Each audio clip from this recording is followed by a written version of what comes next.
আসসালামু আলাইকুম রহমতুল্লাহ, সবাইকে স্বাগতম আমাদের আজকের এই ফিজিক্স প্রথম পত্র চতুর্থ অধ্যায় নিউটনের বলবিদ্যার ক্লাসে। অনলাইনে ক্লাস নেওয়া আসলে খুবই টাফ, ডিফিকাল্ট এই জন্য যে আমি এর আগে একটা ভিডিও এই চ্যাপ্টারেরই রেকর্ড করলাম, জাস্ট কারেন্ট চলে যাওয়ায় হঠাৎ একদম লাস্ট মোমেন্টে পুরোটাই বৃথাই হয়ে গেল।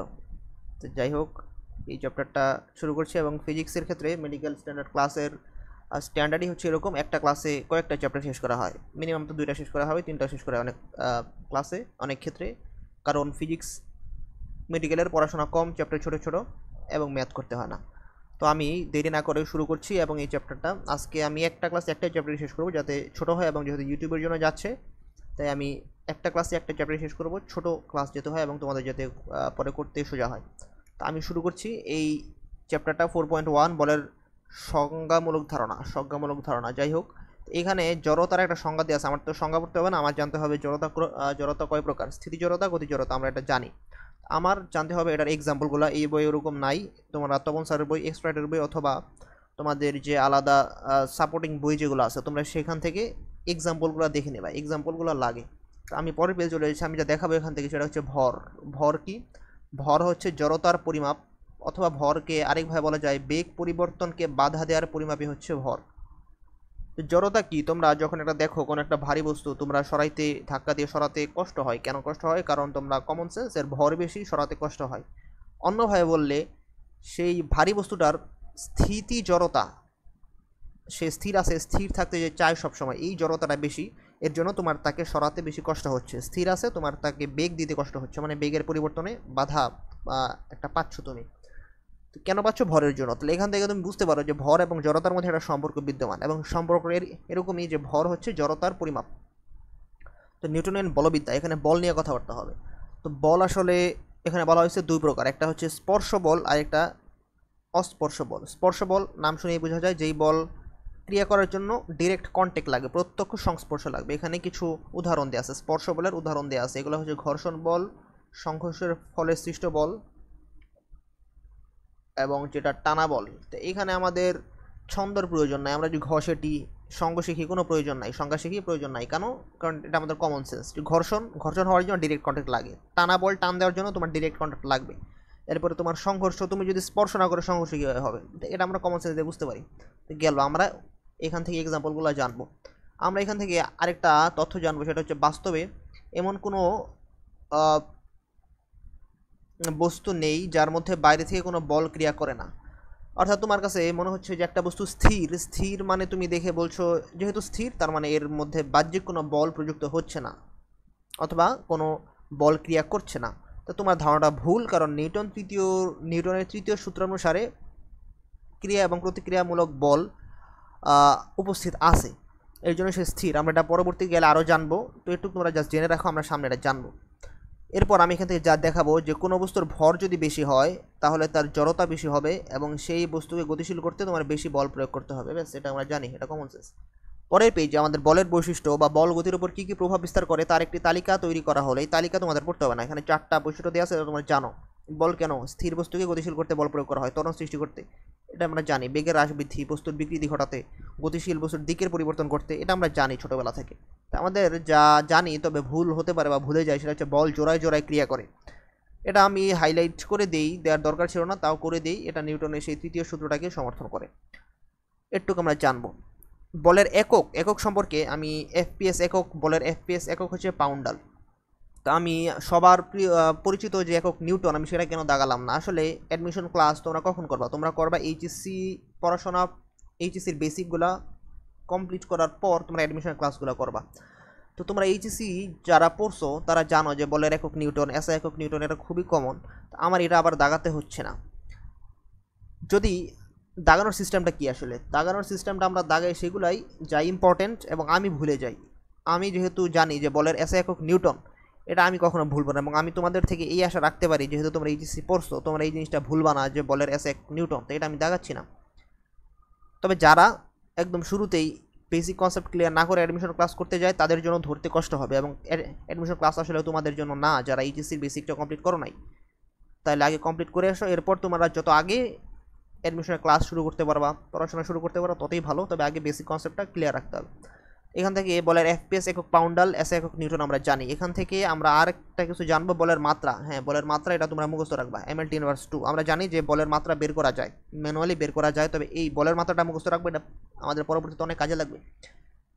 mLT inverse 2।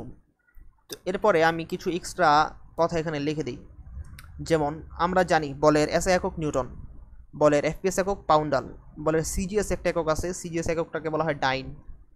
বলের সিজিএস এই এককটা হচ্ছে আমাদের ডাইন, এবং এই এসআই এককের নিউটন এবং সিজিএস এককের ডাইন, এই দুইটার মধ্যে একটা সম্পর্ক বিদ্যমান। সম্পর্কটা হচ্ছে এরকম, 1 নিউটন সমান 10⁵ ডাইন। এই গেল এসআই একক এবং সিজিএস এককের সম্পর্ক। বলের আরও কিছু একক আছে, এগুলোকে বলা হয় অভিকর্ষীয় একক, বলের অভিকর্ষীয় একক। এটাও এসআই একক, এসআই পদ্ধতিতে বলের অভিকর্ষীয় একক আছে, সিজিএস পদ্ধতিতে আছে, এফপিএস পদ্ধতিতে আছে। কী কী আমি এটা লিখে দিই, বলের অভিকর্ষীয় একক।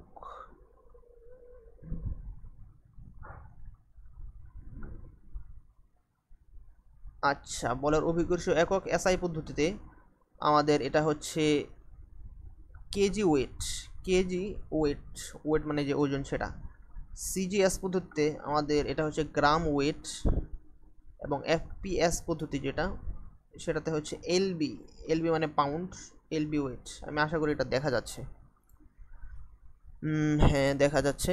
এবং এর কিছু সম্পর্ক বিদ্যমান। আমরা জানবো যে 1 কিলোগ্রাম ওয়েট যেটা, এটা সমান লেখা যায় 98 নিউটন, যদি আমরা বলের এসআই একক এটা কনভার্ট করি। যদি সিজিএস এককের 1 গ্রাম ওয়েটকে কনভার্ট করি, এটা হবে 980 ডাইন। আমি আশা করছি এখন দেখা যাচ্ছে না, বাট আমার কথা শোনো। এলবি ওয়েট, 1 এলবি ওয়েটকে লেখা যাচ্ছে 32 পাউন্ডাল, 32 পাউন্ডাল। এটা দেখা যাচ্ছে না, তবে মানগুলো দেখা যাচ্ছে 98, 980 এবং 32। তোমরা জাস্ট শুনে রাখো। আমরা এখান থেকে পরবর্তীতে যা দেখব, আমাদের এই কাজ শেষ, একটু জেনে রাখবা। বলের কিছু একক আছে, বলের প্রকারভেদ, এই চ্যাপ্টারের হট টপিক এগুলাই, যে বলের মৌলিক বল কয়টা, 4 ধরনের মৌলিক বল রয়েছে। কি কি আমরা জানি, মহাকর্ষ বল, তড়িৎচুম্বকীয় বল, সবল নিউক্লিয় বল, দুর্বল নিউক্লিয় বল। দেখানোর কিছু নাই, বিকজ আমরা এই চ্যাপ্টার যারা পড়ছি এইটুকু আমরা জানি।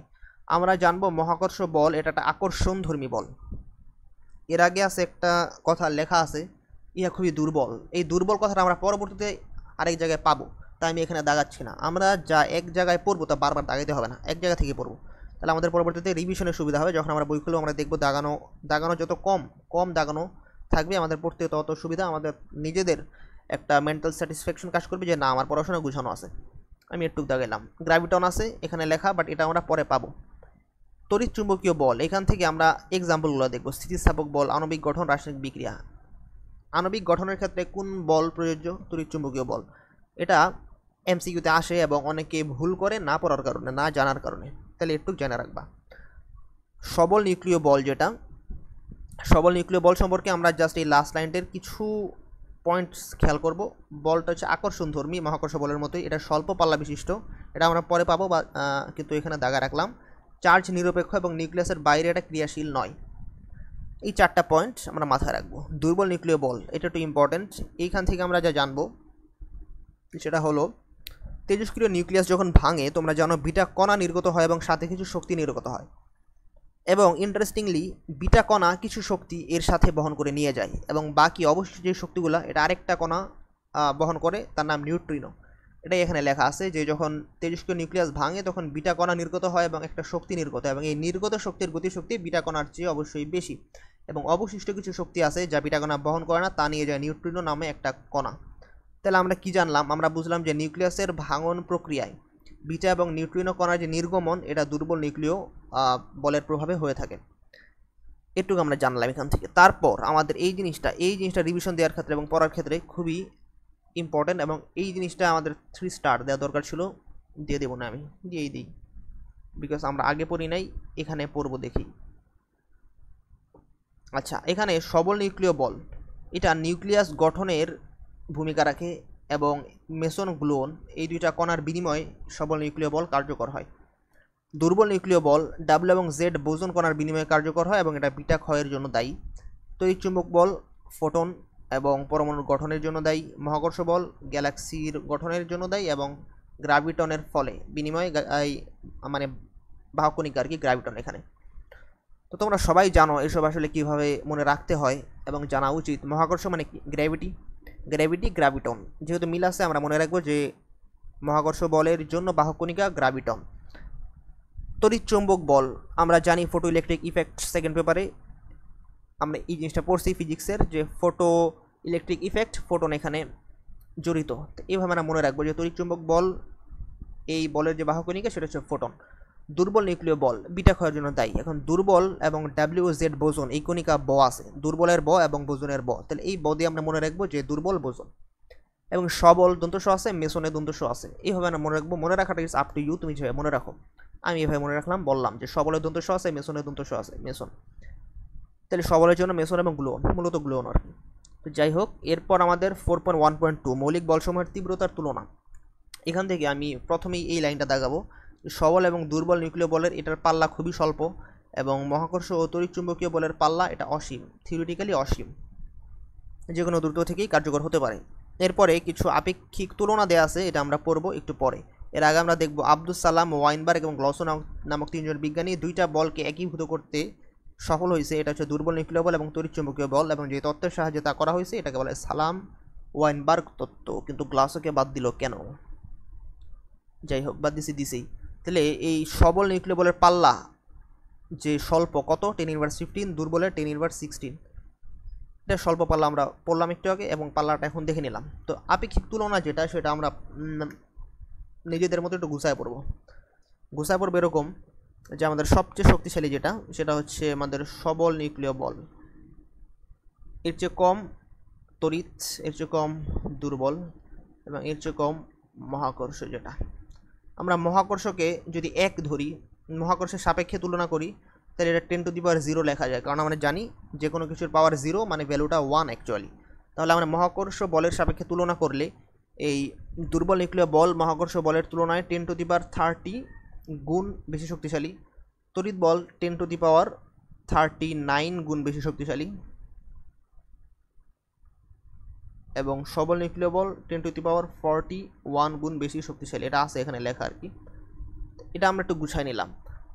এই সব তুলনা কিন্তু মহাকর্ষ বলের সাপেক্ষে। মহাকর্ষ বলের তুলনায় তড়িৎ বল 10⁻39 গুণ বেশি শক্তিশালী, মহাকর্ষ বলের তুলনায় সবল নিউক্লিয় বল 10⁻41 গুণ শক্তিশালী। তবে যদি তোমাদেরকে কোশ্চেন করে সবল নিউক্লিয় বল তড়িৎ চুম্বক বলের তুলনায় কতটুকু শক্তিশালী, তখন তোমাদের কি করতে হবে? সবলটার কত? 10⁻41 সবল নিউক্লিয় বলের, এটাকে তুমি তড়িৎ দিয়ে ভাগ দিবা, ভাগ দিলে দেখা যাবে 10² মানে 100। তাহলে তুমি বলতে পারছো যে 100 গুণ শক্তিশালী সবল নিউক্লিয় বল তড়িৎ নিউক্লিয় বলের তুলনায়। এভাবে তোমরা বের করতে পারো বাকিগুলোও। তো এখান থেকে আমরা একটু কি জানলাম। পরবর্তীতে আমাদের যে টপিক সেটা হচ্ছে ভরবেগ। ভরবেগ থেকে আমরা কি জানবো? সেটা হচ্ছে সংঘর্ষের পর বস্তু কোন দিকে যাবে, অথবা গতিশীল রিক্সা থামানো কঠিন কেন গতিশীল সাইকেল অপেক্ষা। এই জিনিসটা ব্যাখ্যা করা যায় আমাদের ভরবেগের সাহায্যে। ভরবেগ কি? ভর এবং বেগের গুণফলকে ভরবেগ বলে, এটা আমরা জানি। আমরা যা জানবো গতি জড়তা, এটা হচ্ছে ভরবেগের সমানুপাতিক, এবং ভরবেগ একটা ভেক্টর রাশি। অনেকে কিন্তু এটা ভুলে যায়, ভরবেগ একটা ভেক্টর রাশি। তো ভরবেগের SI একক এটা পড়তে হবে, বাট আমি দাগাচ্ছি না, কারণ কি এটা আমরা এমনিই বের করতে পারি। ভরবেগ আসলে কি? ভর এবং বেগের গুণফলকে বলা হয় ভরবেগ। তো ভরের একক কি? কেজি, এবং বেগের একক কি? Metre per second. তাহলে এটাই তো আমাদের ভরবেগের একক, এটাই তো এখানে লেখা আছে, মিটার পার সেকেন্ড। তো এটা আমার তো আর আলাদা করে দাগা পড়তে হচ্ছে না। এরপর আমরা যদি আবার দেখি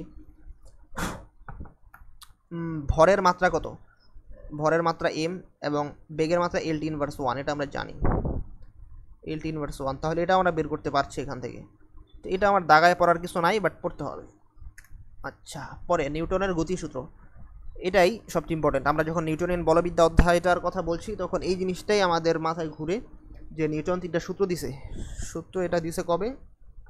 1700 আমাদের এটা দিয়েছে 1687 সালে।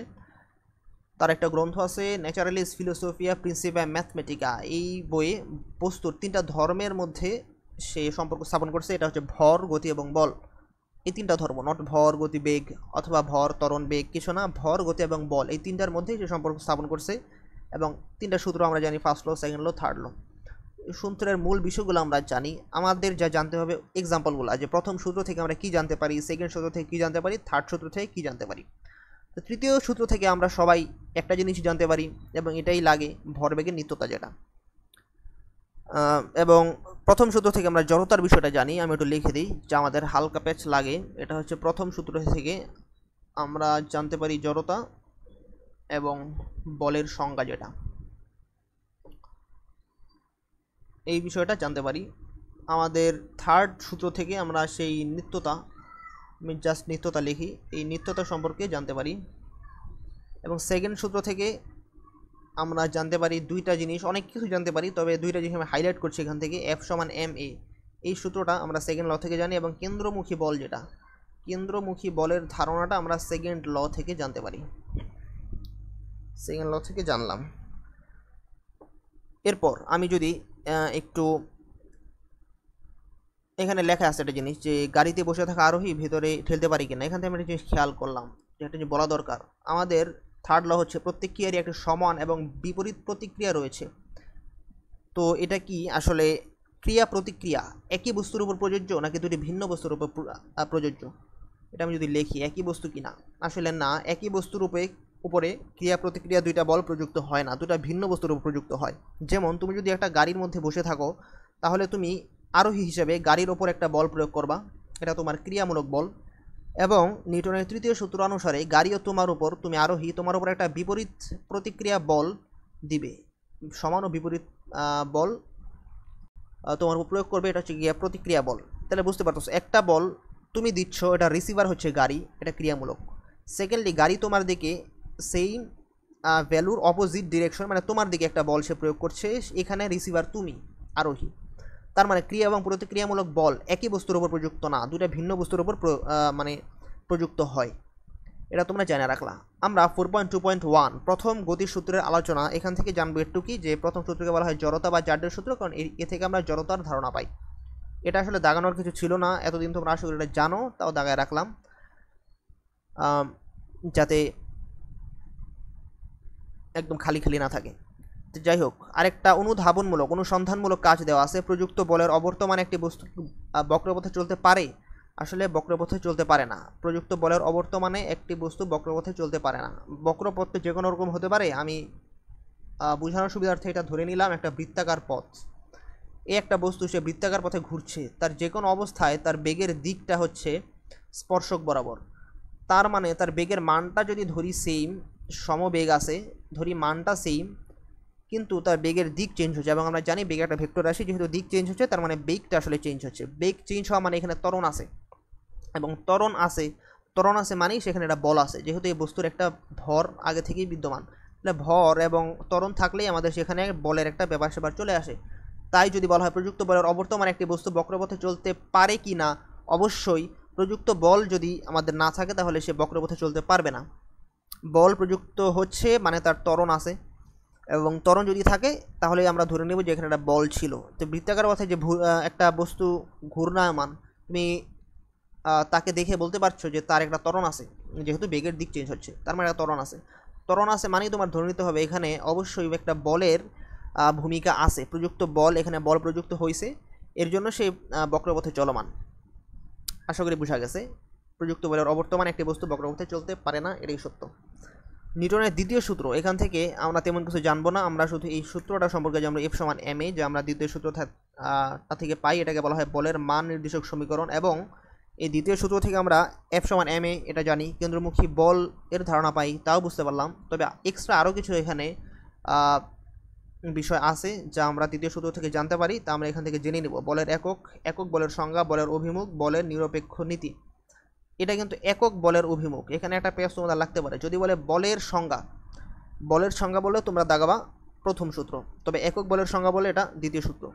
এবং তৃতীয় সূত্র থেকে আমরা সেই নিত্যতা সম্পর্কে জানি, এটাই তেমন কিছু না। তবে বলের নিরপেক্ষ নীতি এটা আমরা নিউটনের সেকেন্ড ল থেকে জানি। এইটার আরেকটা নাম আছে, এটা হচ্ছে ভৌত অনির্ভরশীলতা। এটা আমরা জানি নিউটনের সেকেন্ড ল থেকে, এই নামটা তোমরা জেনে রাখবা। এবং এখানে 4টা বৈশিষ্ট্য দেওয়া আছে বা 4টা বিষয়, যা দ্বিতীয় সূত্র থেকে আমরা জানতে পারি, আমাদের জানতে হবে না। আমরা এখানে লেখা একটা জিনিস যে বস্তুর ত্বরণ প্রযুক্ত বলের সমানুপাতিক। তো আমরা জানি এফ সমান এম এ, এফ সমান যদি এম এ হয় তাহলে আমাদের এফ ইজ প্রপোর্শনাল টু এ, এটা আমরা জানি। তবে একটা বিশেষ কেজে যদি আমাদের এ এর ভ্যালু 10 থেকে ছোট হয়, মানে খুবই স্বল্প মানের ত্বরণ, তখন আমাদের এফ প্রপোর্শনাল টু এ না হয়ে প্রপোর্শনাল টু এ স্কোয়ার, অর্থাৎ ত্বরণের বর্গের সমানুপাতিক হয় প্রযুক্ত বল। এই জিনিসটা আমাদের বই আসে পরে, আমরা এখানে লিখে রাখলাম, তাহলে আমাদের রিভিশনের সুবিধা হবে, এখানে গুছানো থাকুক। তো কিছু ম্যাথ আছে, আমরা ম্যাথগুলো পরে করব, আমরা আগে বইটা দাগিয়ে নিচ্ছি। তো আমরা দেখি আর কি কি পড়া যায়। এখানে একটা কাজ দেওয়া আছে, কাজটা কি, যে ক্রিকেট বল ক্যাচ ধরার সময় হাতটাকে পিছনে টেনে নেয় কেন? আসলে নেয় কেন, এটা স্বাভাবিক, যাতে ব্যথা কম পায়। ঠিক আছে, ব্যথা কম পাবে কেন? কারণ প্রতিক্রিয়ামূলক বল কম। আসলে সিস্টেমটা হচ্ছে, যখন সে হাতটাকে পিছে নেয় তখন বেগ পরিবর্তনে বেশি সময় লাগে, ফলে ত্বরণ এবং প্রতিক্রিয়ামূলক বল কম হয়, ফলে হাতে ব্যথা সে কম পাবে। যেহেতু প্রতিক্রিয়ামূলক বল কম, এর জন্যই হাতটাকে পিছে টেনে নেয়। ঘাত বল সম্পর্কে আমরা জানবো। ঘাত বল একটা বিশেষ প্রকার বল, তোমরা জানো এতদিনে অবশ্যই, কারণ যারা এই চ্যাপ্টার শুরু করছে তারা ঘাত বল বলের ঘাতের পার্থক্য সম্পর্কে অন্তত অবগত আছে। ঘাত বল এই সম্পর্কে আমরা জানি, ঘাত বল একটা বৃহৎ মানের বল, খুবই অল্প সময়ের জন্য প্রযুক্ত হয়। এখান থেকে আমরা যা জানবো, আসলে আমাদের জানার বিষয়টা, ইলেকট্রিক সুইচ যখন অফ বা অন করা হয় তখন এক প্রকার বল আমরা প্রয়োগ করি, এটা আসলে ঘাত বল। ঘাত বল তোমরা বুঝবা কীভাবে? এই যে দেখো, এখানে সুইচ একটা দেওয়া আছে, সুইচের মধ্যে জাস্ট আমরা একবার খুবই অল্প সময়ের জন্য টাচ করলাম, মানে একটা বল প্রয়োগ করলাম এবং তারপর সরাই ফেললাম। যেহেতু খুব অল্প সময়ের জন্য প্রযুক্ত হয়েছে, এই জন্য ঘাত বল বলা হয়। অথবা ঘাত বলের আরও কি উদাহরণ আছে, তোমরা জানো যে পেরেকের ওপর যদি হাতুড়ি দ্বারা আঘাত করা হয়, এটা কিন্তু খুব অল্প সময়ের জন্য আঘাতটা করা হয়, তাহলে ঘাত বল। আমরা যখন ফুটবলকে কিক করি, অল্প সময়ের জন্য কিক করি, অল্প সময় নিয়ে কিক করি, তার মানে এটা একটা ঘাত বল। তাহলে অল্প সময় এই টার্মটা আসলে তোমরা বুঝবে এখানে ঘাত বলের একটা বিষয় আছে, এবং তোমরা তোমাদের কমন সেন্স দিয়ে আসলে বুঝতে পারবা যে ঘাত বল কোনটা এবং কোনটা না। বলের ঘাত, ঘাত বল এবং বলের ঘাত এক না, আমরা জানি। ঘাত বল একটা বল, কিন্তু বলের ঘাত হচ্ছে বল এবং বলের ক্রিয়াকালের গুণফল, এটা হচ্ছে এফ ইন্টু টি যেটা। তো বলের ঘাত ভরবেগের পরিবর্তনের সমান, তোমার জানতে হবে এটা, যে বলের ঘাত ভরবেগের পরিবর্তনের সমান। কেমনে সমান? আমরা বলের সূত্র কি জানি, নিউটনের সেকেন্ড ল থেকে, এফ সমান এম এ। এম এ মানে ত্বরণ, এম ইন্টু ত্বরণ মানে কি? ত্বরণ হচ্ছে আমাদের বেগের পরিবর্তনের হার, সময়ের সাপেক্ষে বেগের পরিবর্তনের হার হচ্ছে ত্বরণ। আমরা যদি এফ এবং টিকে ক্রস গুণন করি, মানে আর গুণন করি, তাহলে আমাদের এই পাশে থাকে M V minus M U. এটা বোঝা আসলে ভরবেগের পরিবর্তন, কারণ ভর এবং বেগের গুণফল ভরবেগ বলে, এটা হচ্ছে ভরবেগের পরিবর্তন। তাইলে আমরা দেখতে পারতেছি যে বলের ঘাত এটা হচ্ছে ভরবেগের পরিবর্তনের সমান, ওরা এখানে সেটাই লিখছে। এখান থেকে আমরা বলের ঘাত এবং ভরবেগের যে পার্থক্যগুলো আমরা সব পড়বো না, আমরা জাস্ট 2 নম্বর পয়েন্টটা পড়বো, যে ঘাত বল বলের ঘাত সৃষ্টি করে, ঘাত বল বলের ঘাত সৃষ্টি করে। এখান থেকে আরেকটা জিনিস বলা যায়, যেহেতু ঘাত বল বলের ঘাতকে সৃষ্টি করে, তাহলে বলের ঘাত এটা হচ্ছে আসলে ফল, মানে যেহেতু এটাকে সৃষ্টি করা হচ্ছে এবং যে সৃষ্টি করছে ঘাত বল, সেটা আসলে কারণ। ঘাত বল এটা হচ্ছে গিয়ে কারণ, তোমরা একটু জানা রাখবা, ব্যাস, আর কিছু জানতে হবে না। ঘাত বল কারণ, বলের ঘাত ফল। একক যেটা, এককটা আসলে এখান থেকে জানার তেমন কিছু নাই, তাও আমি যদি একটু দেখাই। ঘাত বল যেহেতু এক প্রকার বল, এর মাত্রা এটা বলের মাত্রার মতোই হবে। বলের মাত্রা আমরা জানি টি ইনভার্স 2। তো ঘাত বল যেটা, এটা বল, তাহলে বলের মাত্রার সমান। কিন্তু বলের ঘাত কি? বলের ঘাত হচ্ছে বলের সাথে বলের ক্রিয়াকাল সময়ের গুণফল। তো এটার মাত্রা বের করা খুবই সহজ। আমরা বলছিলাম বলের মাত্রাটা মুখস্থ রাখতে, এটা কি বলছিলাম? টি ইনভার্স 2, বলের মাত্রা টি ইনভার্স 2। এর সাথে যদি আমরা সময়ের মাত্রা গুণ দিই, তাহলে আমাদের যা দাঁড়ায় টি ইনভার্স 1। এটাই কিন্তু আমাদের বলের ঘাতের মাত্রা। এখানে লেখাও আছে টি ইনভার্স 1, বাট আমরা দাগাবো না, কারণ আমরা বের করতে পারি। এরপরে কিছু ম্যাথ আছে, আমরা এসব পরে করব। আমরা এখন চলে যাচ্ছি আমাদের নিউটনের গতিসূত্রের সম্পর্ক, এটা আমরা পড়বো না। আমরা একদম চলে যাই আমাদের নিউটনের গতিসূত্রের ব্যবহার, গতিসূত্রের ব্যবহার, হেডলাইনগুলো পড়বো। ঘোড়ার গাড়ির চলাচল, এরপরে আমাদের আছে নৌকার গুণ টানা। এখানে কিছু জিনিস আছে, নৌকার গুণ টানা। আনুভূমিক উপাংশ হচ্ছে এফ কস থিটা, উলম্ব উপাংশ F sine theta. F cos theta যেটা আমার নৌকাকে সামনের দিকে এগিয়ে নিয়ে যেতে সাহায্য করে, এফ সাইন থিটা এটা পাড়ের দিকে এগিয়ে নেয়। তবে হাল দ্বারা আমরা এফ সাইন থিটাকে প্রতিহত করি। প্রশ্ন থাকবে, হাল দ্বারা কোনটাকে প্রতিহত করা হয়, এফ সাইন থিটা নাকি F cos theta? F sine থিটাকে। এখানে ওরা একটা কাজের মধ্যে একটা কোশ্চেন দিয়ে দিছে যে নৌকার গতি তুমি কিভাবে বৃদ্ধি করবা। বৃদ্ধি করার সিস্টেম আসলে যদি তুমি গুণকে লম্বা করো তাহলে থিটার মান কম হবে, ফলে এফ সাইন থিটার মানটা কম হবে, এফ কস থিটার মানটা বেশি হবে। মানে একটাই কাজ, তুমি যদি গুণ লম্বা করো থিটার মান কম হবে, এফ সাইন থিটা কম হয়, এফ কস থিটা বেশি হবে, ফলশ্রুতিতে আমার নৌকার গতি বৃদ্ধি পাবে। এটাই জানা রাখলা। অ্যাথলেটের লং জাম্প, এটাও গতিসূত্রের ব্যবহার। এক্ষেত্রে গতি জড়তা ভূমিকা রাখে, যেহেতু দূর থেকে যদি গতি জড়তা নিয়ে আসে তাহলে এই গতি জড়তার জন্য লাফ দেওয়ার পরে গতি জড়তার জন্য সে অনেক দূর চলে যেতে পারে, তাই দূর থেকে দৌড়ে আসে আর কি, লাফ দেয়, লং জাম্প। তো বন্দুক থেকে গুলি ছড়া, এটাও আমাদের নিউটনের গতিসূত্রের ব্যবহার। তবে এক্ষেত্রে তোমরা একটা টার্ম জানবা, আমরা জানি বন্দুকের পশ্চাৎ বেগ, এই পশ্চাৎ বেগকে আরেকটা নামে অভিহিত করা হয়, এটা হচ্ছে প্রতিক্ষেপ বেগ। তো প্রতিক্ষেপ বেগ বললে তোমরা আবার ঘাবড়ায় যাও না, এটা পশ্চাৎ বেগেরই নাম। তো পাখির আকাশে ওরা, এটাও নিউটনের গতিসূত্রের ব্যবহার এখানে প্রযোজ্য। তোমরা এখান থেকে যা জানবা, পাখি যেদিকে ডানা দ্বারা কম আঘাত করে বা কম বল প্রয়োগ করে সেদিকে হেলে যায়, যেদিকে কম বল প্রয়োগ করে সেদিকে হেলে যায়। এবং বায়ুশূন্য স্থানে পাখি উঠতে পারে না। উঠতে পারবে কিভাবে? পাখি উড়ে কিভাবে? পাখি উড়ে নিউটনের তৃতীয় সূত্রের বদৌলতে। যখন সে বাতাসে একটা আঘাত দেয়, ঝাপটা দেয়, তখন বাতাসও তার দিকে একটা প্রতিক্রিয়ামূলক বল দেয়, যার প্রভাবে সে উঠতে পারে। যদি বাতাসই না থাকে, বায়ুশূন্য স্থান, তাহলে তো সে প্রতিক্রিয়ামূলক বল পাচ্ছে না, তাহলে সে কীভাবে উঠবে? ওটা সম্ভব না। তো মহাকাশে রকেটের গতি, হেডলাইনটা পড়লাম। এখান থেকে আমাদের যা জানতে হবে, রকেটের জ্বালানি হিসেবে আমাদের ব্যবহৃত হয় তরল হাইড্রোজেন।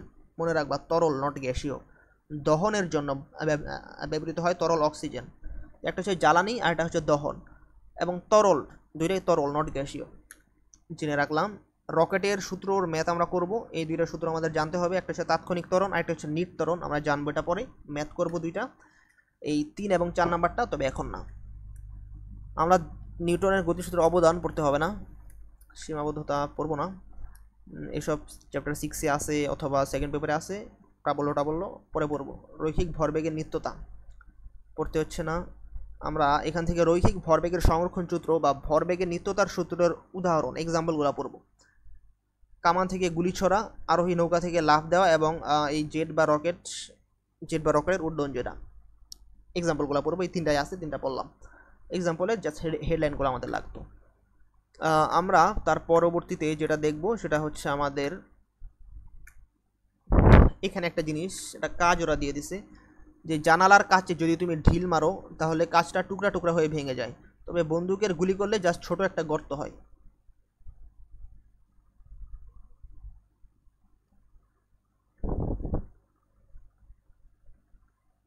ছোট একটা গর্ত হয়, কেন হয়? এটা কারণ আছে, কারণ অবশ্যই বন্দুকের গুলির বেগ তো অনেক বেশি হবে। আর একটা কারণ, যেহেতু ঢিল যখন মারবা, ঢিলটা অবশ্যই বড় এবং তার গতি যেহেতু কম, এটা হইতে কাঁচকে ভেঙে অপর পারে যেতে অনেক বেশি সময় লাগে, এবং এই যত সময়টা লাগে সে ঢিলের গতিশক্তিটা কাঁচের মধ্যে ছড়ায় পড়ে, ফলে কাঁচটা ভেঙে যায়। কিন্তু যখন বুলেট একটা কাঁচকে ছিদ্র করে তখন খুব দ্রুত ছিদ্র করে চলে যায়, ফলে বুলেটের গতিশক্তি কাঁচে ছড়ায় পড়ার সে সময়টুকু পায় না, জাস্ট এটা ছিদ্র হয়ে থাকে। এটা একটা কারণ, এখানে লেখা আছে, পড়তে হবে না, জেনে রাখলা। এবং এটা কেন হয়? এটা কিন্তু আসলে স্থিতি জড়তার জন্য হয়ে থাকে। স্থিতি জড়তার মানে এক্সাম্পলে এই জিনিসটা তোমরা জেনে রাখবা। এরপর 4.14 নিউটনের গতির তৃতীয় সূত্র ও ভরবেগের নিত্যতা। এখান থেকে তোমরা জানবা প্রকৃতিতে একক বিচ্ছিন্ন বল বলে আসলে কিছু নাই। একক বিচ্ছিন্ন বল বলে আসলে কিছু নাই। এবং একটু আগে তোমরা একটা লাইন পড়ছো যে এমন কোনো বস্তু নাই যার মধ্যে কোনো বল আসলে প্রযুক্ত হচ্ছে না। তুমি দেখতে পারতো একটা বক্স টেবিলের উপর স্থির আছে, তুমি স্থির দেখে বলতে পারবে না যে তার মধ্যে কোনো বল নাই, কারণ আমরা জানি যে সে টেবিলের উপর একটা বল প্রয়োগ করছে, ক্রিয়ামূলক বল, এবং টেবিলটাও তার বিপরীতে একটা প্রতিক্রিয়ামূলক বল তার দিকে প্রযুক্ত করছে, এবং এই দুইটার ক্যান্সেল আউট হয়ে গিয়ে বস্তুটা স্থির আছে। তার মানে বস্তু যে স্থির আছে বলতেই যে তার মধ্যে কোনো বল নাই, এরকম ধারণা ভুল। কারণ বস্তু স্থির থাকে তখনই যখন আমাদের এই ক্রিয়া এবং প্রতিক্রিয়ামূলক বলের লব্ধিটা শূন্য হয়, অথবা ক্রিয়ামূলক এবং প্রতিক্রিয়ামূলক বল ছাড়া অন্য কোনো বল যদি আমাদের ক্রিয়া না করে, তাহলে যেহেতু এই দুইটা লব্ধি শূন্যই হবে, কারণ দুইটার মান সমান এবং বিপরীত। আর কোনো বল যদি কাজ না করে তাহলে সে স্থির থাকবে, এর অবস্থার কোনো চেঞ্জ হবে না, এর রৈখিক ভরবেগের কোনো চেঞ্জ হবে না। এবং প্রকৃতিতে একক বিচ্ছিন্ন বল বলতে আসলে কিছু নাই। একক বিচ্ছিন্ন বল নাই, কেমনে থাকবে? কারণ সবগুলো বলের সাথে তার একটা প্রতিক্রিয়ামূলক বল জড়িত। একটু জেনে রাখলাম। তারপর আমরা যা জানবো এখান থেকে, আমরা এসব জানি। আমরা এখন লিফটের প্রতিক্রিয়া, এবং এটা খুবই ইম্পর্টেন্ট, এই জিনিসটা আমরা জানবো। এক্ষেত্রে একটা সূত্র আমি আগে লিখে দিই। এটা হচ্ছে আমাদের লিফটের কার্যকর ওজন যেটা, এটা এম জি প্লাস মাইনাস এ। এখানে প্লাস হয় কখন? যখন লিফট হচ্ছে উপরে, এবং মাইনাস হয় কখন? যখন লিফট যায় নিচে। আমি আশা করছি দেখা যাচ্ছে। হ্যাঁ, তো এবার আমরা দেখি এখানে কি লেখা। এখানে লেখা, যদি লিফট এ ত্বরণে উপরে ওঠে তাহলে তার কার্যকর ওজন হবে এম জি প্লাস এ। তবে মেঝেতে সে এম জি পরিমাণ বল প্রয়োগ করবে। যদি বলা হয় লিফট এ ত্বরণে উপরে উঠছে অথবা লিফট এ ত্বরণে নিচে নামছে, উভয় ক্ষেত্রেই লিফটে মেঝেতে প্রযুক্ত বল এম জি পরিমাণ, নট এম জি প্লাসে অথবা এম জি মাইনাসে। মেঝেতে সে এম জি পরিমাণে বল প্রয়োগ করছে। তোমরা অনেকে ভাবো যে যেহেতু আর প্রতিক্রিয়ামূলক বল এম জি প্লাস এ উপরে ওঠার ক্ষেত্রে, তাহলে হয়তো আমি প্রযুক্ত করেছিলাম এম জি প্লাস এ, যেহেতু ক্রিয়া প্রতিক্রিয়া সমান। বাট বিষয়টা আসলে তা না। তুমি মেঝেতে প্রয়োগ করছো এম জি পরিমাণ বল, তবে তোমার কার্যকর ওজন এখানে এম জি প্লাস এ। আসলে বোঝানোর তো সময় নাই, জেনে রাখলা, লেখা আছে, জাস্ট জেনে রাখলা। এ ত্বরণে যদি নিচে নামে তাহলে তার কার্যকর ওজন এম জি, এটা ভুল আছে, এটা মাইনাস হবে, লেখা আছে এই যে মাইনাস, এটা ভুল আছে, এম জি মাইনাস এ হবে। উপরে গেলে এম জি প্লাসে, নিচে গেলে এম জি মাইনাসে। যদি আমাদের লিফট সমবেগে ওঠানামা করে তাহলে আমাদের কোনো পরিবর্তন, আপাত ওজনের কোনো পরিবর্তন ঘটবে না, কার্যকর ওজনের কোনো পরিবর্তন ঘটবে না। যা তোমার ওজন তুমি তাই অনুভব করতে পারবা।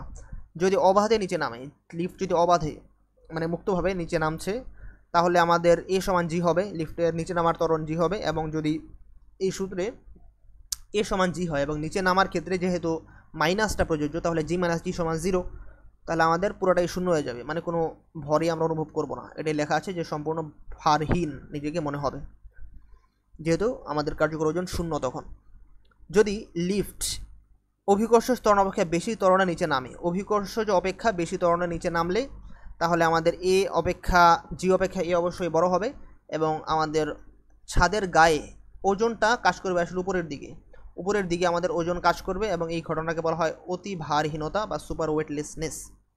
একটু জেনে রাখলাম।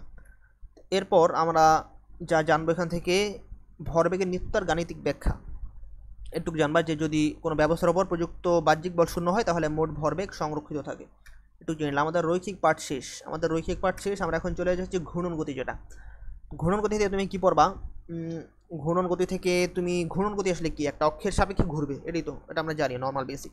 তো ঘূর্ণন গতির বৈশিষ্ট্য হচ্ছে একটা ঘূর্ণন অক্ষ থাকবে যা সবসময় স্থির থাকবে, এবং সেই স্থির অক্ষকে কেন্দ্র করে যেই বস্তুগুলো ঘুরবে তার প্রত্যেকটা কণা নির্দিষ্ট সময় অবকাশে একই কোণে ঘুরবে, এবং একই কোণে ঘুরে, আমরা জানি। এই দুইটা বৈশিষ্ট্য। এবং কৌণিক সরণ আমরা এখন আলোচনা করব কতিপয় রাশিমালা নিয়ে যা ঘূর্ণন গতির সাথে সম্পর্কিত। কৌণিক সরণ, এটাকে থিটা দ্বারা প্রকাশ করা হয়, এস বাই আর। এর একক হচ্ছে রেডিয়ান, এককে প্রকাশ করা হয়। তবে যেহেতু এর কোনো একক আছে, তবে এর কোনো মাত্রা নাই। আমরা এই জিনিসটা জেনে রাখবো যে কৌণিক সরণের কোনো মাত্রা নেই, একক আছে। কেন নাই তোমরা একটু সূত্রের দিকে তাকাইলে বুঝতে পারবা। কৌণিক বেগ, এটা হচ্ছে আমাদের ওমেগা আমাদের কাছে খুবই পরিচিত, আমরা এইচএসসিতে খুব ম্যাথ করছি এটা দিয়ে।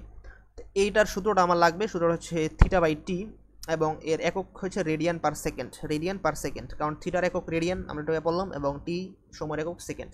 তাহলে এর মাত্রা কি হবে? যেহেতু আমরা দেখলাম যে এটার কোনো মাত্রা আমাদের নাই, শুধু টি এর মাত্রাটাই তাহলে আমাদের ওমেগার মাত্রা হবে। ওমেগা তাহলে 1/t, মানে টি এর মাত্রা যেহেতু বড় হাতের টি, তাহলে এটা আমাদের টি ইনভার্স 1। এটাই আসলে লেখা আছে যে ওমেগার মাত্রা টি ইনভার্স 1, আমরা এইভাবে বের করতে পারি।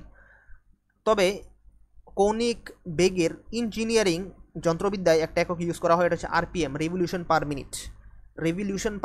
রেভলিউশন একটা ঘূর্ণন। একটা রেভলিউশনে আমাদের কৌণিক সরণ হয় 2π পরিমাণ। 1 রেভলিউশনে 2π পরিমাণ আমাদের সরণ হয়। আর রেভলিউশন পার মিনিট, 1 মিনিট সমান আমরা জানি 60 সেকেন্ড। 1 মিনিট সমান 60 সেকেন্ড। তাহলে 1 আরপিএম, যেটা 1 আরপিএম সমান লেখা যায় থিটা বাই টি, যেহেতু এটা আমাদের কৌণিক বেগের একক। থিটা সমান 2π এবং টি সমান 60, which is π/30 radian per second. তাহলে 1 আরপিএম সমান আমার π/30 রেডিয়ান পার সেকেন্ড। এই কনভার্সনটা আমাদের একটু মনে রাখতে হবে। আরেকটা সূত্র আছে আমাদের ওমেগা 2π/t, এটা আমরা চ্যাপ্টার 8-এ পড়বো। এটাও চ্যাপ্টার 8-এ পড়বো, পড়তে হবে না এসব। আমরা এখন দেখব কৌণিক বেগ এবং রৈখিক বেগের মধ্যে একটা সম্পর্ক আছে। এই সম্পর্কটা হচ্ছে আমাদের এটা v সমান ওমেগা ক্রস r, এবং এই সম্পর্ক থেকে আমরা বুঝতে পারতেছি অবশ্যই যে v এবং r দুটো সমানুপাতিক, বেগ এবং দূরত্ব সমানুপাতিক। এখানে এটাই লেখা হয়েছে, ধান মারার ক্ষেত্রে দূরবর্তী যে গরুটা তার বেগ বেশি বেগে হাঁটতে হবে, এটা সম্পর্ক থেকে দেখা যাচ্ছে। এরপরে কিছু টার্মস আরও দেখবো, যে কৌণিক ত্বরণ আলফা, যেটা আমরা আলফার সূত্রটা জানবো। সূত্রটা হচ্ছে গিয়ে ওমেগা/t, এবং এর মাত্রা, যেটা মাত্রা বের করার আছে আমাদের টেকনিক, সেটাই আছে। এককটা দেখি, রেডিয়ান পার সেকেন্ড স্কোয়ার, এটা আমরা বুঝলাম। আমরা জানি আমাদের ওমেগার যে মাত্রা, এটা t−1, একটু আগে বের করলাম, এবং সময়ের মাত্রা তো আমরা জানি t। তাহলে এই দুইটাই নিচে কিন্তু ভাগ আকারে আছে, এটাকে আমরা লিখতে পারি 1/t² হিসেবে। এখান থেকে আমরা দেখতে পাচ্ছি কৌণিক ত্বরণের মাত্রা t−2 আসে, দেখা যায়, হ্যাঁ দেখা যাচ্ছে, t−2 আসে। এটুকু আমরা জেনে রাখলাম। আমরা কৌণিক ত্বরণ এবং রৈখিক ত্বরণের মধ্যে একটা সম্পর্ক দেখব, এটা হচ্ছে আমাদের এ সমান আলফা আর। তাহলে দেখা যাচ্ছে কৌণিক ত্বরণ এবং রৈখিক ত্বরণ, আবার কৌণিক বেগ রৈখিক বেগের মধ্যে সম্পর্কটা এরকম যে কৌণিক পার্টটার সাথে ব্যাসার্ধটা মানে গুণাকারে আছে। এর আগে দেখলাম যে কৌণিক বেগ ইন্টু আর, এখন দেখছি কৌণিক ত্বরণ আলফা ইন্টু আর, মনে রাখা যায় এভাবে। এই সম্পর্কটা আমরা জানলাম এবং জানি। কৌণিক ভরবেগ এল দ্বারা যা প্রকাশ করা হয়, এটার আর ক্রস পি আমরা জানি, যেহেতু এটা ক্রস গুণন, আমাদের আর ক্রস পি লিখতে হবে, আরটাকে লিখতে হবে আগে, পি ক্রস আর দিলে ভুল হবে যদি না আমরা মাইনাস সাইন ইউজ করি। তাহলে আমাদের আরটাকে আগে রাখতে হবে। এটার আরও কয়েকটা সূত্র আছে, এটা হচ্ছে এল থেকে বের করা যায় mr² ওমেগা, এবং mr² সমান তোমরা জানো জড়তার ভ্রামক লেখা যায় mr² সমান, যেহেতু আই তাহলে এটাকে আমরা লিখতে পারি আই ওমেগা, এল সমান আই ওমেগা। এখান থেকে আমি আরেকটা জিনিস দেখানোর চেষ্টা করব, যে আমাদের কৌণিক ভরবেগ এল সমান, আমরা একটা সূত্র পাইলাম আই ইন্টু ওমেগা। টাউ বা বলের ভ্রামক যেটা টর্ক, এটার একটা সূত্র আমরা জানি আই আলফা, না জানলে জেনে নিলাম। আর এটা হচ্ছে কৌণিক গতিশক্তি, এটার একটা সূত্র হচ্ছে হাফ আই ওমেগা স্কোয়ার। এই সূত্রটা আমাদের পরে আসে, তবে আমি এখানে লেখার একটা কারণ আছে, আমি কয়েকটা জিনিস দেখানোর চেষ্টা করব। যে একক কৌণিক বেগের ক্ষেত্রে যদি আমাদের একক কৌণিক বেগ মানে ওমেগা সমান 1 যদি হয়, তাহলে আমাদের কৌণিক ভরবেগ এবং জড়তার ভ্রামকের মানটা সমান আসে। একক কৌণিক ত্বরণ অর্থাৎ আলফা সমান যদি 1 হয়, তাহলে আমাদের টাউ এবং আই জড়তার ভ্রামক সমান আসে। এবং একক কৌণিক বেগের ক্ষেত্রে আমাদের কৌণিক গতিশক্তি, আসলে কৌণিক গতিশক্তি যেটা জড়তার ভ্রামকের অর্ধেক হয়, অর্থাৎ জড়তার ভ্রামক আমাদের কৌণিক গতিশক্তির দ্বিগুণ যদি আমরা সাইডটা চেঞ্জ করি। এই জিনিসটা আমরা মনে রাখবো, এই সূত্র দিয়ে আসলে বের করা যায়, এরকম এমসিকিউ কোশ্চেন আসে, এই জন্য আমি লিখে দিলাম। এরপরে আমরা দেখছি আমাদের পরে কৌণিক ভরবেগের নিত্যতা বা সংরক্ষণ সূত্র। এখান থেকে জাস্ট আমার লাগবে এক্সাম্পলটা, যে ট্রাপিজ খেলা আসলে কৌণিক ভরবেগের সংরক্ষণ সূত্র মেনে চলে। জড়তার ভ্রামক একটু আগে যা দেখলাম আই সমান mr², সেই সূত্রটা জড়তার ভ্রামকের নির্ভরশীলতা, যেটা কী কী বিষয়ের উপর নির্ভর করে সেটা আমাদের জানতে হবে। একক তো আমরা জানি কিলোগ্রাম পার মিটার স্কোয়ার, কারণ কি mr² দাগাতে হবে না, এটা দাগাইলে আসলে তোমাদের অপমান করা হয়, তোমরা জানো, এটা বের করতে পারবো অবশ্যই। তো এখানে স্টার দেওয়া আছে অনেকগুলা। ঘূর্ণন অক্ষের অবস্থানের উপর নির্ভর করে, দৃঢ় বস্তুর আকৃতির উপর নির্ভর করে, এবং বস্তুর ভরের বিন্যাসের ওপর। এখানে কিন্তু একটু পেঁচাই দেয়, যদি সত্য মিথ্যা এরকম কোন মানে কোনটা সত্য নয়, কোন বৈশিষ্ট্য সত্য নয়, এরকম এমসিকিউ দেয়, তাহলে ধরো তোমাকে দিয়ে দিল ঘূর্ণন অক্ষের অবস্থানের উপর, দৃঢ় বস্তুর প্রকৃতির উপর, কিন্তু এখানে প্রকৃতি না, লেখা আছে আকৃতি, এই একটা বেশ লাগাতে পারে। অথবা লেখা আছে বস্তুর ভরের বিন্যাসের উপর নির্ভর করে, এটা না দিয়ে তোমাকে দিয়ে দিল ঘূর্ণন অক্ষের বিন্যাসের উপর। এই জিনিসটা খেয়াল রাখবে যে কী লেখা আছে, কারণ পেঁচাইলে কিন্তু অনেক ভাই পেঁচানো যায়। যাই হোক, পরে আমরা দেখার চেষ্টা করি যে চক্রগতির ব্যাসার্ধ আসলে বের করা যায় কিভাবে। এখানে অনেক কিছু করা যায়, তোমরা জাস্ট মনে রাখবে এইভাবে, যে এমকে আগে বাদ দিব, প্লাস রুট করব। একটা এক্সাম্পল দেখাই, ধরো যে তোমাদের কোনো একটা বস্তুর জড়তার ভ্রামক m হাফ mr², এটার বলছে চক্রগতির ব্যাসার্ধ কে নির্ণয় করতে। কে বের করার সিস্টেম হচ্ছে একটা, আমি যা বললাম আগে, তুমি বাদ দিবা এমকে বাদ দিয়ে লিখলে কি হয়, হাফ r², এমকে বাদ দিলাম, এরপর রুট করব, জাস্ট রুট করে দিলে আমাদের r² রুটকে শুধু আর থাকবে, এবং 2কে রুট করলে √2 থাকে শুধু। এটাই আমাদের চক্রগতির ব্যাসার্ধ। এম বাদ দিব, রুট করব, এভাবে বের করা যায়, এভাবে বের করবা। এরপর আমরা এই যে একটা ম্যাথস একটু আগে যা করলাম, আই সমান 2E হয়। কীভাবে হয় তোমাকে দেখাইলাম, যে সূত্র ওই 3টা সূত্র মনে রাখবে এবং জাস্ট বসাই দেবা যখন যা চাবে। একক কৌণিক বেগ ঘূর্ণনত অবস্থায় আমাদের গতিশক্তি, জড়তা ভ্রামক গতিশক্তির দ্বিগুণ। এটা জানলা। টর্ক, এই টর্কের আরেকটা নাম হচ্ছে বলের ভ্রামক। এই জিনিসটা মনে রাখবা, অনেকে ভুল করে ফেলে। জড়তার ভ্রামক, বলের ভ্রামক আলাদা জিনিস। বলের ভ্রামক মানে টর্ক। টর্ক সম্পর্কে তোমরা এই সূত্রটা জানবা। টর্কের সূত্রটা আর ক্রস এফ, যেহেতু এটাও ক্রস গুণন আমাদের আরটাকে আগে লিখতে হবে। আর এটার এককটা নিউটন মিটার, তোমরা জানবা নিউটন মিটার টর্কের একক, যেহেতু এই বলের একক নিউটন আর এর একক তো মিটার, নিউটন মিটার। মাত্রা আমি দেখাচ্ছি না, মাত্রা তুমি বের করতে পারবা কিভাবে, যেহেতু বলের একক তোমরা জানো, বলছিলাম মুখস্থ রাখতে ml T−2 এবং আর এর যে ইয়াটা মাত্রা এল হবে, তাহলে আমাদের ml² T−2 থাকে, এটাই আমাদের টর্কের মাত্রা। তার মানে তোমরা বুঝতে পারতেছো যে এই বলের মাত্রাটা মনে রাখা আসলে কতটা গুরুত্বপূর্ণ।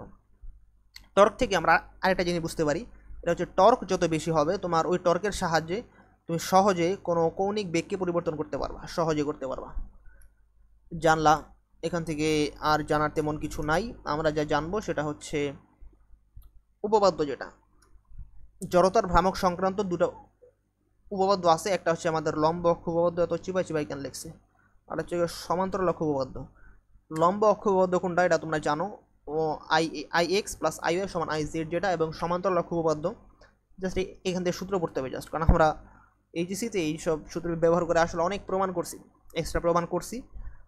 মেডিকেলে এসব লাগে না, মেডিকেলে তুমি জাস্ট সূত্রগুলো পড়বা, যে কোনটা সমান্তরাল অক্ষ উপপাদ্যের সূত্র উপপাদ্য এবং কোনটা আমাদের লম্ব অক্ষ উপপাদ্য। আর কিছু জিনিসের জড়তার ভ্রামক তো অবশ্যই আমাদের লাগবে, তবে খুব বেশি না। এইচএসসিতে মানে যত প্যারা খাওয়া লাগছে এরকম কিছু না, খুবই কম আছে এখানে। এই যে সেই জড়তার ভ্রামকগুলো আমরা জানবো, সরল দণ্ডের ভর কেন্দ্রগামী অক্ষের লম্ব অক্ষের সাপেক্ষে এর জড়তার ভ্রামকটা কত, এবং প্রান্ত বিন্দুগামী লম্ব অক্ষের সাপেক্ষে এটা কত। আমরা জানবো বৃত্তাকার চাকতির ক্ষেত্রে ভর কেন্দ্রগামী লম্ব অক্ষের সাপেক্ষে এটা কত, এবং ব্যাস সাপেক্ষে, যে কোনো ব্যাস সাপেক্ষে এটা 1/4 mr²। বেলনাকার চাকতি দরকার নাই, তুমি জানবা নিরেট চোঙ বা সিলিন্ডার যেটা, সেটার চোঙের অক্ষ সাপেক্ষে 1/2 mr² এবং দৈর্ঘ্যের সাথে লম্ব ভর কেন্দ্রগামী অক্ষের সাপেক্ষে এটা পড়তে হবে না। তুমি জানবা বৃত্তাকার রিংয়ের ক্ষেত্রে আমাদের ভর কেন্দ্রগামী অক্ষের সাপেক্ষে mr² এবং কোনো ব্যাস সাপেক্ষে এটা 1/2 mr²। বৃত্তাকার রিং মানে কিন্তু মাঝখানে ফাঁকা, চারদিকে গোল, মাঝখানে ফাঁকা, মাঝখানে কোনো বস্তুর উপাদান নাই। চাকতি কিন্তু আলাদা, চাকতি মনে আমরা পড়ছি আগে, চাকতি হ্যাঁ চাকতি পড়ছি, এটা বৃত্তাকার রিং। তো এখানে উপরে আরও কিছু 4টা পয়েন্ট দেওয়া আছে, এগুলো কিন্তু আমরা এই ছকের মধ্যেই পড়ছি, এটা তোমরা রিভিশন দেওয়ার ক্ষেত্রে এই জিনিসটা পড়বা। এখানে যা আছে আমরা পড়ছি এটা ছকের মধ্যে, এটা রিভিশন দেওয়ার জন্য পড়তে পারো। এটা গেল আমাদের এই জড়তার ভ্রামক কয়টা শিখলাম। নিউটনের কৌণিক গতির ক্ষেত্রে নিউটনের সূত্র কিছুই না, আমাদের নিউটনের সূত্রে কি ছিল, যে বল প্রয়োগ করা আগ পর্যন্ত স্থির বস্তু স্থির থাকবে, এবং অথবা গতিশীল বস্তু সমবেগে চিরকাল চলতে থাকবে। বলের জায়গায় এখানে জাস্ট টর্ক হবে। রৈখিক গতির ক্ষেত্রে যা বল, কৌণিকের ক্ষেত্রে তাই টর্ক। দ্বিতীয় সূত্রের থেকে আমরা জাস্ট জানবো যে টাউ সমান I∝, এটা দ্বিতীয় সূত্র থেকে পাই। তৃতীয় সূত্র আমাদের সেই ক্রিয়া প্রতিক্রিয়ামূলক বল, এখানে ক্রিয়া প্রতিক্রিয়ামূলক টর্ক, ব্যাস আর কিছু না, এত কিছু করতে হবে না। আমরা জানবো যে কেন্দ্রমুখী বল এবং কেন্দ্র বিমুখী বলের ইংলিশটা কি। কেন্দ্রমুখী হচ্ছে গিয়ে সেন্ট্রিপেটাল, কেন্দ্র বিমুখী হচ্ছে গিয়ে সেন্ট্রিফিউগাল ফোর্স, এটুক জানবো। আমরা জানবো কেন্দ্রমুখী এবং কেন্দ্র বিমুখী এই দুইটাকে বলা হয় সুডো ফোর্স অথবা অলিক বল। এবং জানবো অপকেন্দ্র বল কোনটা, অপকেন্দ্র হচ্ছে কেন্দ্র বিমুখী এবং অভিকেন্দ্র হচ্ছে কেন্দ্রমুখী, মানে আমরা এর কি বলে অল্টারনেটিভ নাম যেটা সেটাও জেনে রাখবো। গেল আমাদের কেন্দ্রমুখী বলের ব্যবহার, এটা কিন্তু ইম্পর্টেন্ট, ব্যবহার লাগবে। রাস্তার ব্যাংকিংয়ের ক্ষেত্রে আমাদের ঘর্ষণ বল যেটা, সেটা কিন্তু আমাদের প্রয়োজনীয় কেন্দ্রমুখী বা অভিকেন্দ্র বলের যোগান দেয়। রাস্তার ব্যাংকিংয়ের ক্ষেত্রে যখন বাঁক নেয় তখন ঘর্ষণ বল আমাদের প্রয়োজনীয় কেন্দ্রমুখী বলের যোগান দেয়। কেন্দ্রমুখী বল মানেই অভিকেন্দ্র বল। আমরা জানবো রাস্তার ব্যাংকিং যেটা, ব্যাংকিংয়ে আসলে কি হয়, রাস্তার বাইরের প্রান্তটা ভিতরের প্রান্ত অপেক্ষা বেশি উঁচু করে, বাইরের প্রান্ত উঁচু থাকে, নট ভিতরের প্রান্ত, এটুক জানবা। তুমি এখান থেকে জানবা সাইকেলের আরোহীর বাঁক যখন নেয়, যখন একটা সাইকেল আরোহী রাস্তা ঘুরবে বা বাঁক নেবে, তার কিন্তু পুরো শরীরটাকেই বাঁকাতে হচ্ছে, তার হেলতে হচ্ছে, হেললেই তার গাড়িটা বামে বা একটা সাইডে ঘুরবে। তো সে যে হেলবে, এই হেলার সে কতটুক হেলবে, বেশি হেলবে নাকি কম হেলবে, এটার একটা পরিমাণ নির্ণয় করা যায় ট্যান থিটা দিয়ে। আমরা ট্যান থিটার সূত্র জানি, এই যে এই সূত্রটা, এই tan theta is proportional to হেলা। আমি লিখলাম হেলা, মানে কতটুক হেলতে হবে এটা ট্যান থিটা থেকে আমরা বুঝবো।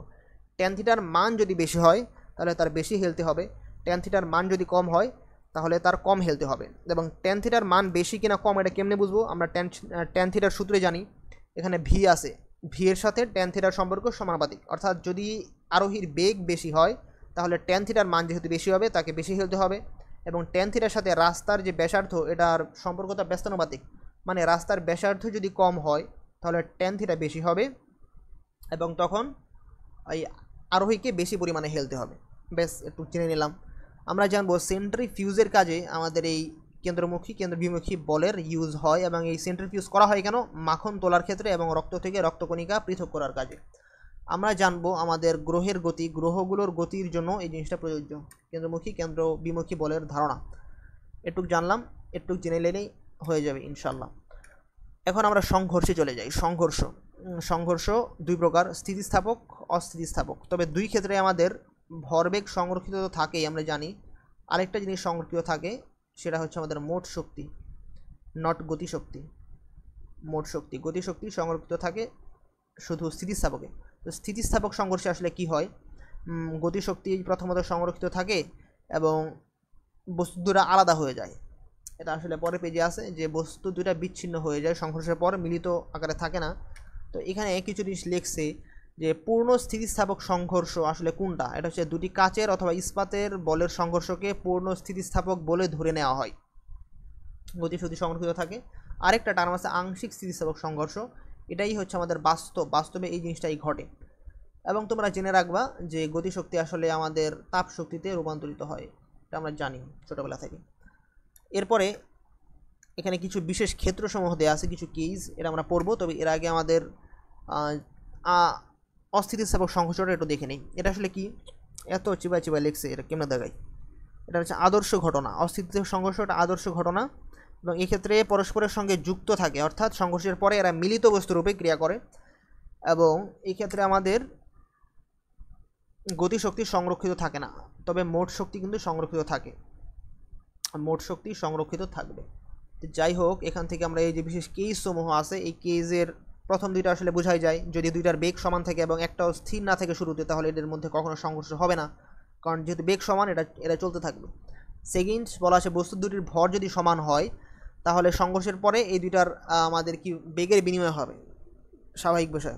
দুইটা দুই দিক থেকে আসছে, ভর সমান, তাহলে বেগের বিনিময় হয়ে একটা আরেকটার বেগ নিয়ে বিপরীত দিকে ছুটে যাবে। এই একটা জিনিস গেল। থার্ড, ফোর্থ, ফিফথ, সিক্সথ, এই ছয়টা এই চারটা কেসে আমাদের একটা জিনিস কমন, এটা হচ্ছে দ্বিতীয় বস্তুটি সবসময় গতিহীন থাকতেছে। দ্বিতীয় বস্তুটা গতিহীন থাকছে, এটাতেও শুরুতে দ্বিতীয় বস্তুটা গতিহীন থাকছে। তাহলে আমরা চারটা কেস এখানে বানাই। এটা হচ্ছে আমাদের সেকেন্ড বস্তু, এটা ফার্স্ট, এটা সেকেন্ড, এটা first, second, first, second, first. আমরা কেন বানাইলাম দেখার জন্য। আমরা 3 নম্বর কেসটা যদি দেখি, যে এটা আমাদের দ্বিতীয় বস্তু M2, এটা M1। ওরা বলছে দুটি বস্তুর ভর সমান, M1 এবং M2 সমান, যদি এটাকে ধাক্কা দেয় এবং দ্বিতীয় বস্তু যেহেতু গতিহীন আছে, তাহলে এদের বেগের বিনিময় হবে। কেন? কারণ দুটার ভর সমান, অর্থাৎ প্রথম বস্তুটা ধাক্কা দিয়ে স্থির হয়ে যাবে, যেহেতু দ্বিতীয় বস্তু স্থির ছিল, তার বেগ 0 ছিল। প্রথম বস্তু সেই 0 বেগটাকে নিজের করে নেবে এবং স্থির হয়ে যাবে, এবং দ্বিতীয় বস্তু প্রথম বস্তুর বেগ নিয়ে ছুটে যাবে। এটা আমাদের 3 নম্বর। 4 নম্বর কেসে